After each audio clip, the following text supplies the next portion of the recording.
Hello friends, welcome to living with smile. আজকে আমি বানাতে চলেছি চিকেন কাটলেট। তাহলে চলুন দেখা যাক। চিকেন কাটলেট বানানোর জন্য চিকেনের ব্রেস্ট পিসটা নিয়ে নিয়েছি, বোনলেসভাবে নিয়েছি, আর এরকম লম্বা করে কেটে নিয়েছি।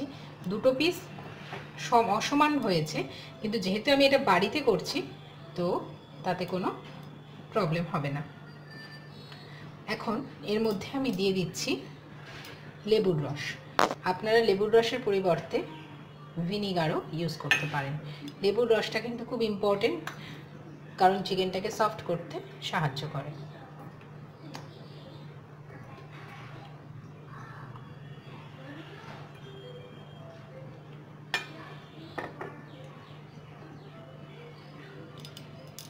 এবার এর মধ্যে দেব আদা। দেওয়ার পর এর মধ্যে আমি দিয়ে দিচ্ছি,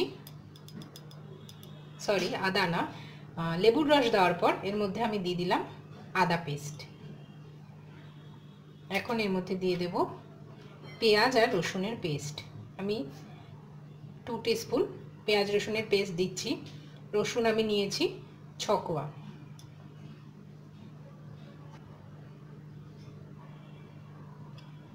দিয়ে দিয়েছি। এর মধ্যে আমি 3টে কাঁচা লঙ্কাও বেটে নিয়েছি। এখন এর মধ্যে দেব ধনেপাতা পেস্ট। আমি 1 টিস্পুন ধনেপাতা পেস্ট দিয়ে দিয়েছি। আর দেব গোলমরিচের গুঁড়ো,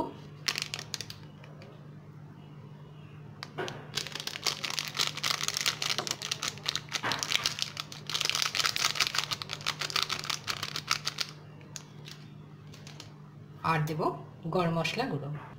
গরম মশলা গুঁড়ো দিয়ে দিয়েছি। এখন দেব এর মধ্যে স্বাদ মতো লবণ।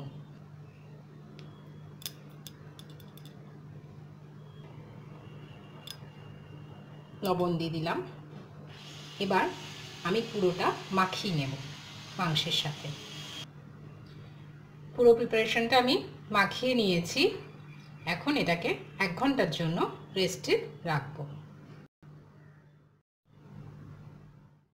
নির্দিষ্ট সময় পর আমি চিকেনটাকে আবার নিয়ে নিয়েছি, আর এর সাথে আরও কিছু ইনগ্রিডিয়েন্টস নিয়েছি। এখানে নিয়েছি ডিম, দুটো ডিম আমি এখানে ফেটিয়ে নিয়েছি, এবং এর মধ্যে গোলমরিচ দিয়েছি, আর 1 টেবিল স্পুন কর্নফ্লাওয়ার দিয়েছি। এই কর্নফ্লাওয়ার দেওয়াটা কিন্তু খুবই জরুরি। অবশ্যই এর ডিমের যে গোলাটা তৈরি করবেন সেইটার মধ্যে কর্নফ্লাওয়ারটা দেবেন। এখানে নিয়ে নিয়েছি ময়দা, আর এখানে নিয়েছি ব্রেড ক্রাম্ব। এবার প্রথমে আমি একটা চিকেনের পিসকে তুলব। এটাকে আগে ডাস্টিং করব ময়দার মধ্যে।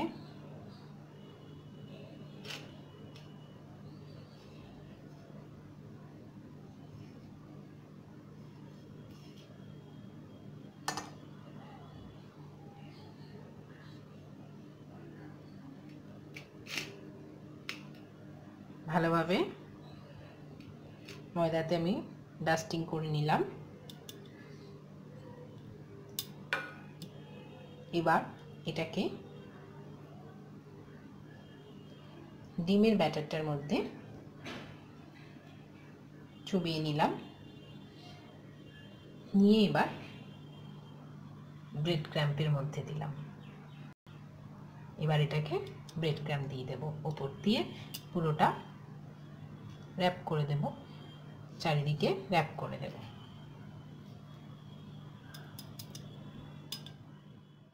বন্ধুরা, ব্রেড ক্রাম্ব দিয়ে আমি মুড়িয়ে দিয়েছি চিকেনটাকে।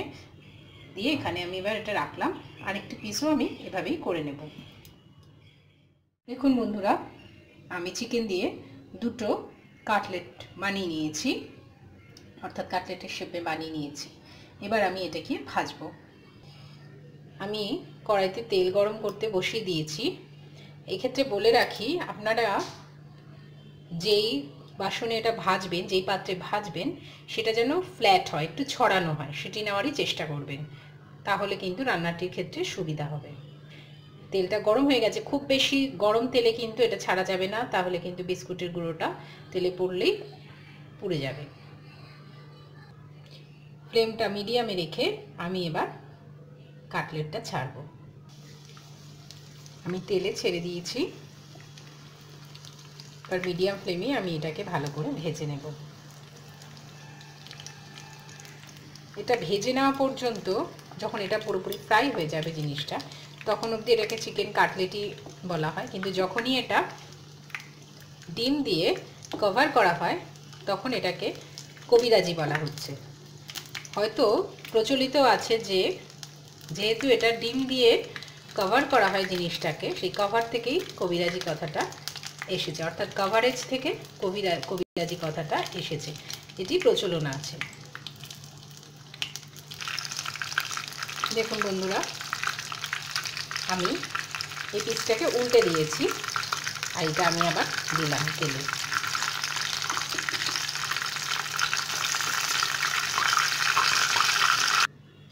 দেখুন বন্ধুরা, আমি চিকেনের পিস দুটোকে ভেজে তুলে নিয়েছি।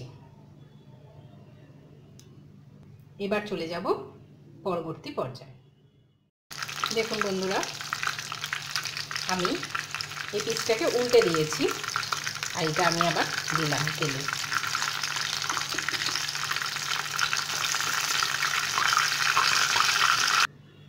দেখুন বন্ধুরা, আমি চিকেনের পিস দুটোকে ভেজে তুলে নিয়েছি।